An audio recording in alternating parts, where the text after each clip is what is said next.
Bonjour à vous, nous allons voir maintenant la fabrication de la crème chantilly qui est aussi une crème de base. Elle va rentrer dans la composition de notre chou à la crème, donc la pâte à choux qu'on a réalisée précédemment. Pour ce faire, on a besoin de la crème 35%. Donc pour fabriquer de la chantilly, c'est quand même très simple, mais l'important c'est de sélectionner de la crème à 30% de matière grasse et plus.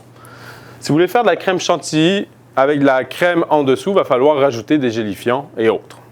Nous, ce qui nous intéresse dans cette crème 35%, ça va être sa matière grasse. La matière grasse, en gardant une température de 4 degrés, on va incorporer de l'air et c'est ce qui va faire en sorte que notre crème va monter.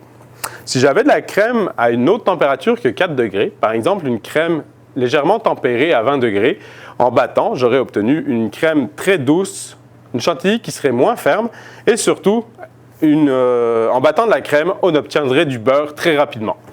Donc c'est pour ça que là, vous allez voir que j'ai mis mon cul de poule sur de la glace. Ça va me permettre de garder une température très froide.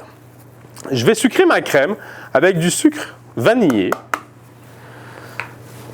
Et ensuite, avec un fouet, on va incorporer de l'air dans notre crème.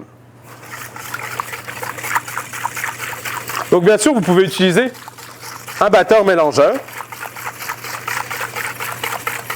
Et on aurait utilisé un fouet de façon à incorporer le plus d'air possible.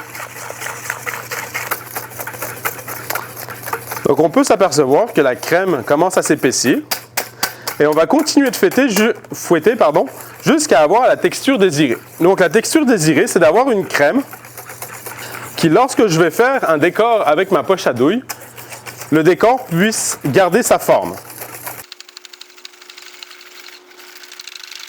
Donc pour faire des choux à la crème, on a quand même besoin d'une crème assez ferme.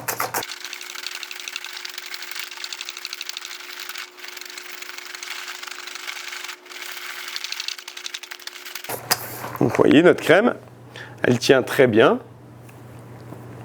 Est-ce que je pourrais l'utiliser? La réponse est oui. Mais pour avoir vraiment des beaux choux avec une belle crème bien décorative, il va falloir que je la fouette encore quelques instants.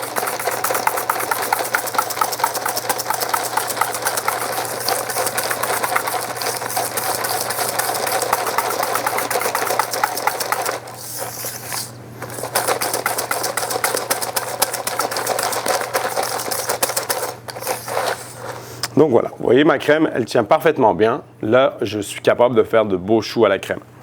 Si je continue à fouetter ma crème, le problème qui pourrait se poser, c'est de fabriquer du beurre. C'est-à-dire que justement, la matière grasse va s'agglomérer et on va avoir justement le liquide de la crème qui va se séparer. Chose qu'on ne veut pas pour des choux à la crème.